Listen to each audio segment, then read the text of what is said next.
Welcome, everybody. This episode of Walking Between Shadows. We're your host. I'm Ben. I'm Taryn. And this week is going to be unique in that we've been gone for a little bit and we've had several things going on. But we're going to give everybody a rundown of the casework that we've done and some of the more popular stuff that we've done and take a look at any updates that are on there. Yes. So, Taryn, do you have anything you want to add before we really get started? I want to thank everybody for subscribing and liking and sharing our videos. We're up to over 10,000 subscribers now. So that was the goal a couple weeks ago. Yep. And here we are. And we asked you all to step up and help us get there, and you did exactly that. That tells us that you love our content just as much as we love putting it out there to you. So, like Taryn said, thank you very much. There's just no other words that we can say. Yeah. All right. So our update this week, we're going to start with a list of cases here. And Taryn, I'm going to pitch them out at you. And then you just talk to me back about what you know and what you've learned. And I'll do the same thing. So it'll be a little bit of a give and take. Yes. All right. First case we want to talk about is Brandy Geisler. So remind us where that was.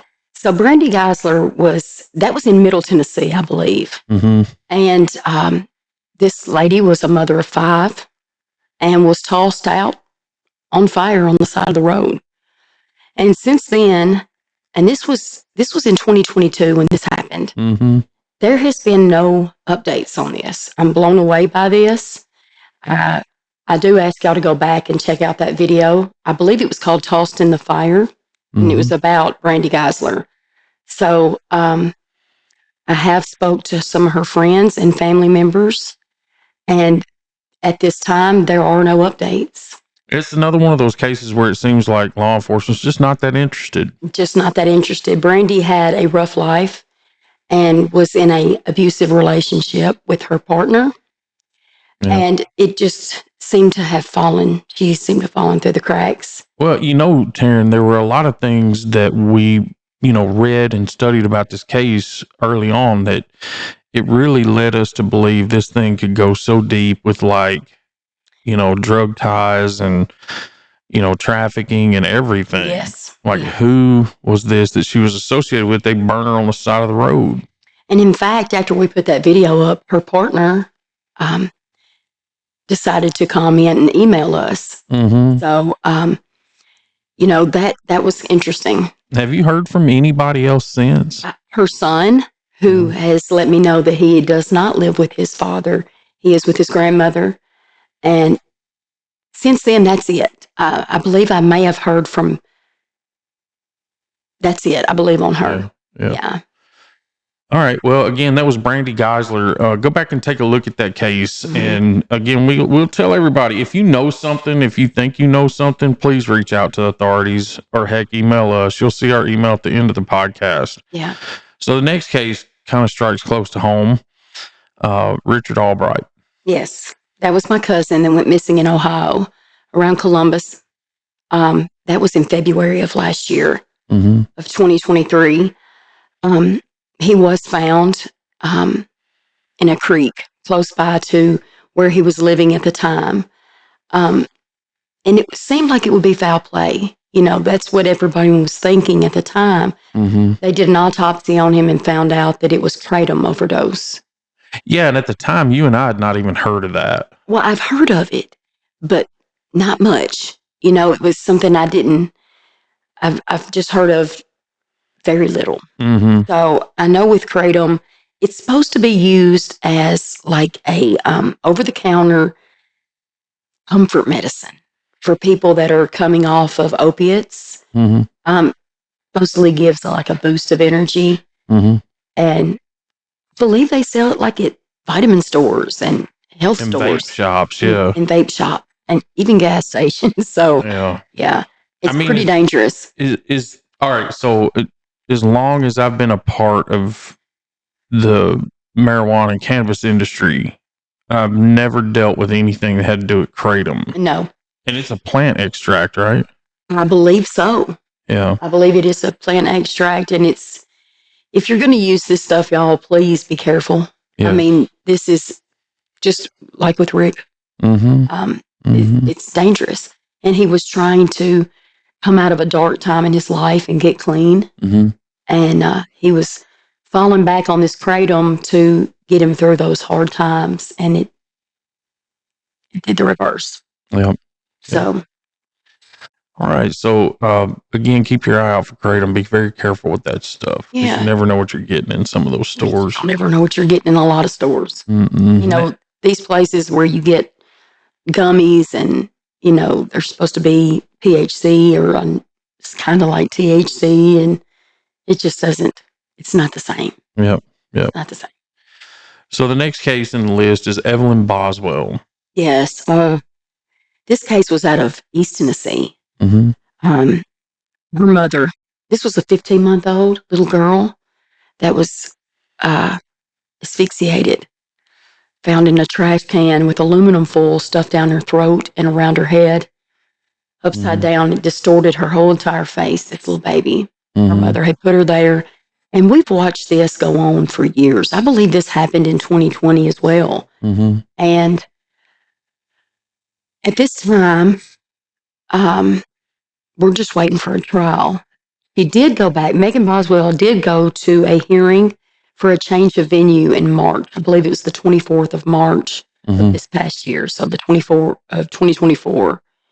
And they're going to set up another hearing for that venue change in June. So we'll know a little bit more about that and when the court date will be, trial date. Yeah, and we put an episode out on Evelyn's case last year. Yes, we did. Yeah, go back and reference that case. That might have been in 2022 as well. Yeah, it could have been. It could have been the end of 2022. So you may have to dig a little deeper in the files there on Walking Between Shadows. So the next case, and I hate to say this, it sounds bad to me to say, but it was a very interesting case for me to learn about with you. Yeah. And just how damn evil somebody could be. Yeah. Christa Pike. Christa Pike was like the most popular video we got. She is the only woman on death row in Tennessee, and she is convicted of murdering a girl that was at Job Corps with her. Yeah, so she's on death row, and appeal after appeal after appeal, and she'll probably sit on death row until she just dies of natural causes. Yeah, and you know, from our inaugural case, getting to know that brother, I struggle to say it, but Debbie and Ambria. So Debbie Harris's brother. Yeah, Tommy. Yeah, he was actually in this school at the time Christa Pike was there. Yeah. Yes. And he knew, oh my God, he knew how they all interacted, what they all did. You know, I kind of think he was gone on, because this all occurred during a Christmas break at the school. It did. And Tommy had left and gone back home to West Tennessee, but this all happened because of these kids staying there over the holiday. That's right. Yeah. So it again, we got a different perspective on that case from somebody who was actually there. That was very interesting.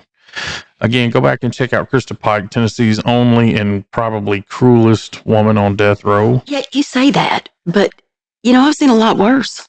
I mean, we covered the Christian and Newsom case out of Murfreesboro, where the two were killed up there and just tortured. And, you know, they weren't sentenced to death row. I don't even know if all of them were sentenced to life. Yeah, but that wasn't a single woman either. True. There was a woman involved in that, but it was her and two other guys, right? It was three other guys. Five people that were involved in the Christian and Newsom case. Yeah. It was a very bad case. Whereas Christa Pike walked around with a piece of her victim's skull in her pocket. Yes, she did. And you know, as a matter of fact, Colleen Slimmer, that was Christa Pike's victim. Her mother, still is waiting for that piece of that skull that's in evidence. And they will not give her that until Christa Pike is killed. Yeah. So she has not even really buried her child, doesn't have all the pieces of her. Right. And she said she vowed to wait. But from the looks of it in Tennessee, just keep giving her continuance after continuance and stay after stay. It sounds like she may not live to see the day she gets the rest of her daughter home. No. No. Go back and check that out. Yeah, you guys got to go back and check that out. It's like, here, we promise you we're going to take care of this. Mm-hmm. And it doesn't matter how long you have to wait. Mm-mm. I mean, it's crude. It makes you wonder why they have victim advocates in these prosecutors' offices. Exactly. Doing shit. No. All right. After Christa Pike, Karen Swift. Now, this was Dyersburg, right? This was Dyersburg. Okay, go for it. And I want to say this was 2011 when this took place. And I might be completely wrong. I might have been a little bit later, but not much. Karen Swift, her husband, David Swift, he was arrested in 2022. So that would have been well over about a decade after this happened, on first-degree murder and conspiracy, right? Conspiracy. And the trial has been pushed. There's a change of venue. So they moved it from Dyersburg, Tennessee to Weakley County. So this is the update for that case. This is the update. Yeah. So we will absolutely go over this way more in May, because the trial date begins on the 28th of May. Okay. In Weakley County. And that was Karen Swift, the mother of 4 children and Dyersburg, Tennessee resident. Yeah. So they moved it 2 counties away. Yes. All right. So after Karen Swift, West Memphis 3. Now, this is a decades after decades long case, but Huge there's been a break in it lately. And I'm glad. Now, remember, these guys took an Alfred plea in this case to get out of jail. Yeah, they did. You've got an update from there. I got an update. So the DNA, there was like a hair that was found at the scene. There was more DNA that was collected as well at the scene of these boys that were murdered. And we know that the three West Memphis 3 boys that were arrested, and they got out on was it an Alfred plea? Okay, they got out on an Alfred plea. And so they're still carrying around this guilt of, that they did this, right? With an Alfred plea. Yeah, that's right. They just got let out and they can't go back and sue. But now, here we are, 2024, and they are going back and testing all the evidence again for DNA, which is a huge deal.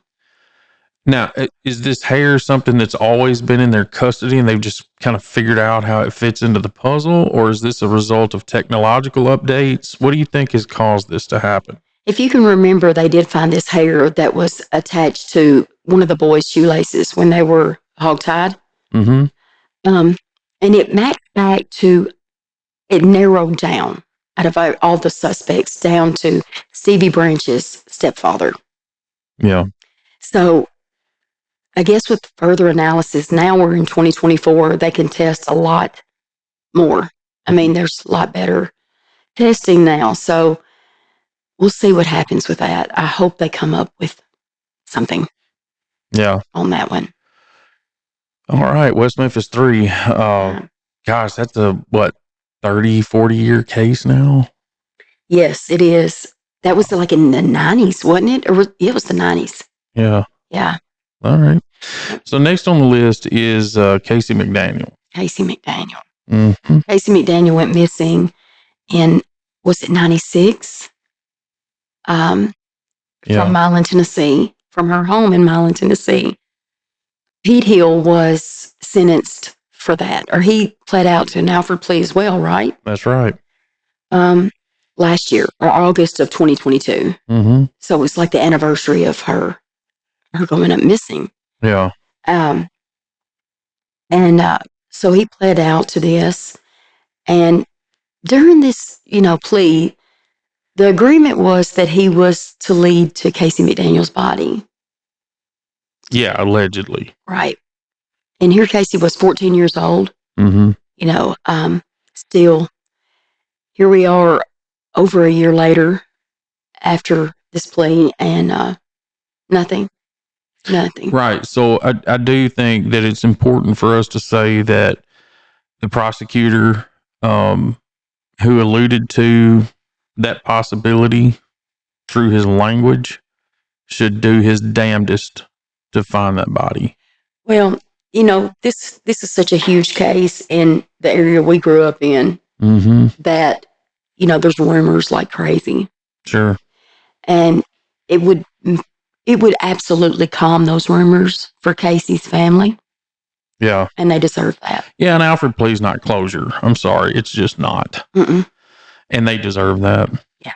All right. After Cayce McDaniel, the next case is one of our favorites to love or hate, either way, but none other than Springfield, Missouri's own Gypsy Rose Blanchard. Ooh. Ooh. I was all for her. Yep. I was all for her. She got out of prison for the murder of her mother. She was was Stockholm syndrome. It's not Stockholm. What was it? Gypsy Rose? Munchausen syndrome. Munchausen. Okay. Mm-hmm. Munchausen syndrome. So she was the victim of that and got with her new boyfriend who was severely autistic, and they murdered her mother. Well, she gets out the 28th of December. This past year. This past December. And only served 10 years. Only served 10 years. Gets out. And like I said, we had high hopes for Gypsy. Mm-hmm. She was married when she got out. She got married in prison. Well, since then, she's left Ryan Scott Anderson. And now she is with the boyfriend she was seeing before him in jail. Another one of her pen pal boyfriends. Yeah. Ken, I don't know what his last name is. But she's back with him. She's got a Lifetime series coming on this summer. Had a nose job and has vowed that she is not a murderer. She didn't do this. Mm-hmm. So instead of us thinking that she was going to get out and help all these other victims that have gone through similar things that Gypsy went through, she just went out and made a complete ass of herself. Yeah. Yeah. She even gave her little dog away. So her husband got her a little, like a Shih Tzu or something. Yeah. And I mean, she's just like, oops. She's just like, I don't want it. Yeah. Yeah. I don't want it. He can keep it.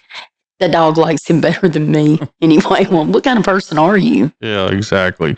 Well, I mean, she had all these plans to hang out with Taylor Swift and. Yeah, that didn't work out. Yeah. Who was the one after Taylor Swift?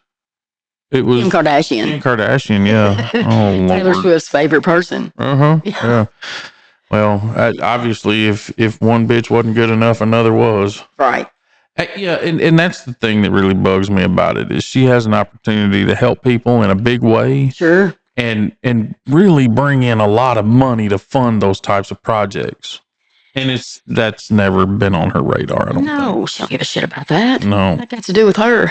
She thinks she's a fashionista. I mean, like, she is all about it. Like, I'm on these TikToks. And she even took down all of her social media for a while and lost.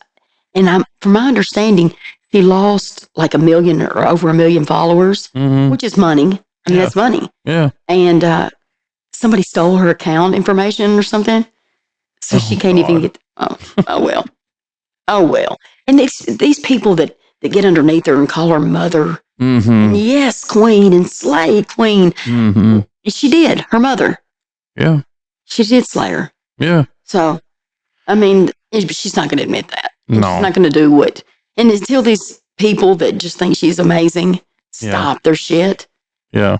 Yeah, she'll keep going. Now, you can go back and look at episodes that we've done, but it's out there. It's everywhere. Oh, wait, Gypsy's everywhere. Everywhere. She's got it in everybody's face. Yeah, yeah. All right. Well, I mean, that's the curious case of Gypsy Rose Blanchard. Yuck. Anyway, so keeping it in Missouri, we're going to come on north a little bit and talk about the Kansas City Three. Oh, yeah, the three guys. Yeah, that died mysteriously after a football playoff game. All right. Yeah. At their friend's house. At their friend's house. Mm-hmm. Yeah, we did find out. Go back and check out these videos on the Kansas City Three. We did find out that they were over at their chemist friend's house, having a good time. I don't know who ordered the cocaine, but someone did. Mm-hmm. And not only was it cocaine, it was fentanyl as well. And so they were found, 3 days later, frozen to death in the backyard. Mm-hmm. So, yeah. And that friend hastily left that house. I think he moved out the next week. Do you blame him?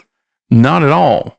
But he lawyered up real quick, too. He lawyered up real quick. And I know in the state of Missouri, same as in Tennessee, if you get caught, if you're in the act of committing a felony, which would be, doing drugs with somebody or sharing drugs or selling drugs to someone, and it kills that person, then you're going to be charged with second-degree murder. I know in Missouri, and in Tennessee, because there's a lot of cases going on there in Tennessee right now that there's issues.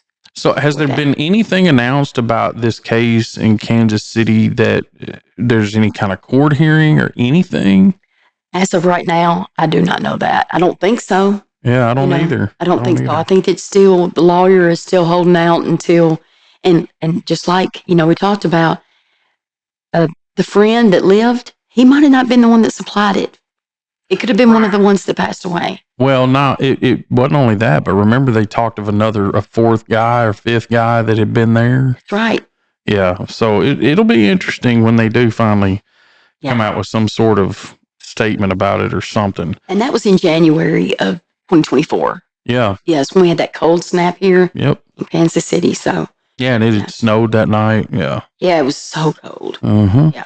Well, again, going back to Tennessee. Jennifer and Adrianna Wicks. Now, this case. Okay, I've been watching Cayce Robinson, which is Jennifer's sister and Adrianna's aunt.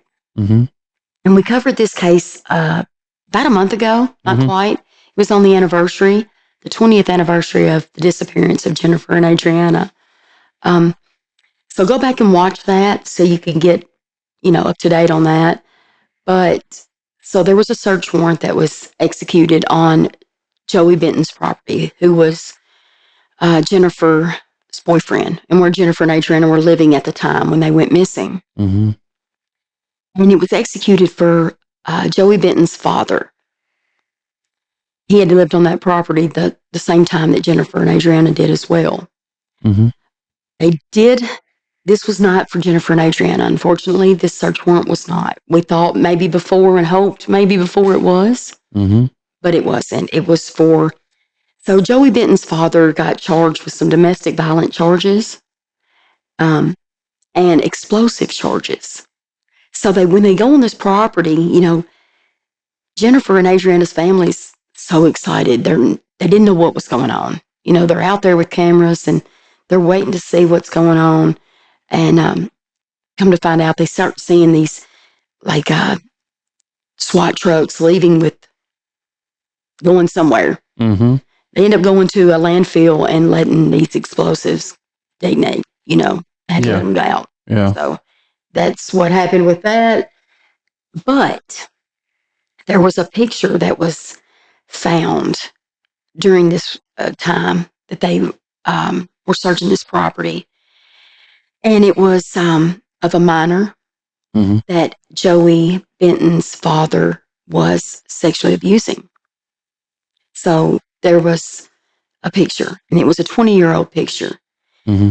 We do not know who that picture was of, what minor that was, but that was the exact same time that Adrianna was there and going into a hospital to be checked out for a UTI and a vaginal infection as a 2-year-old little girl.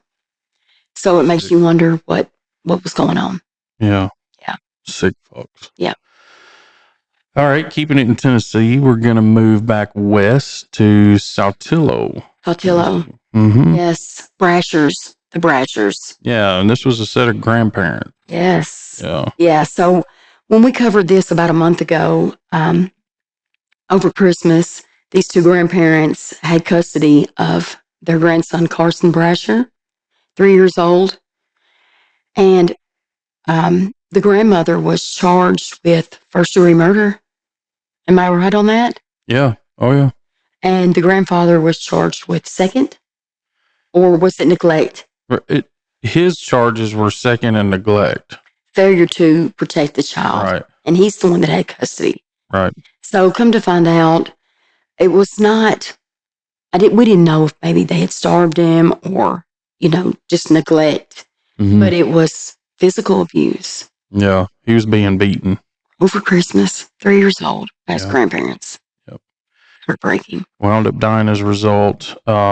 Any update in what's going on with that case? Have you seen anything about it? It's so recent. They had the hearing back about a month ago when we covered this. So they did the arrest. They arrested them just a month ago. Yeah, they did the grand jury and the arrest. Yeah. Right. So at this time, we're just going to wait and see what court dates are set up for that. Okay. That was in Saltillo. Okay. Yeah. All right. And finally, on the list for today, we're going to go out to the Oklahoma-Texas border, and we're going to talk about God's Misfits for a second. Yeah, that was the last case we covered. Mm-hmm. And if you can remember, that was Grandma Tiffany Adams. Mm-hmm. Veronica Butler and Jillian Kelly were the missing moms. Veronica, the main mother of the kids they were going to visit. Grandma and a pack of her God's Misfits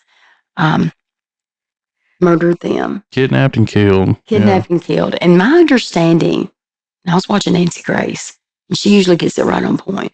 After she screams at you for a minute. She yells at you for a minute. Mm-hmm. But it looks like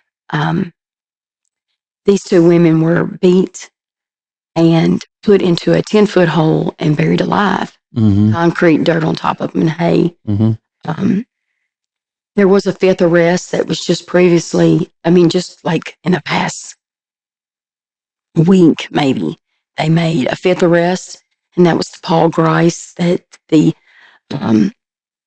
we had talked about last week or 2 weeks ago. Yeah. Too. So, yeah. And it turns out Paul's been involved with, allegedly involved with prior plans to go and snuff the mom out.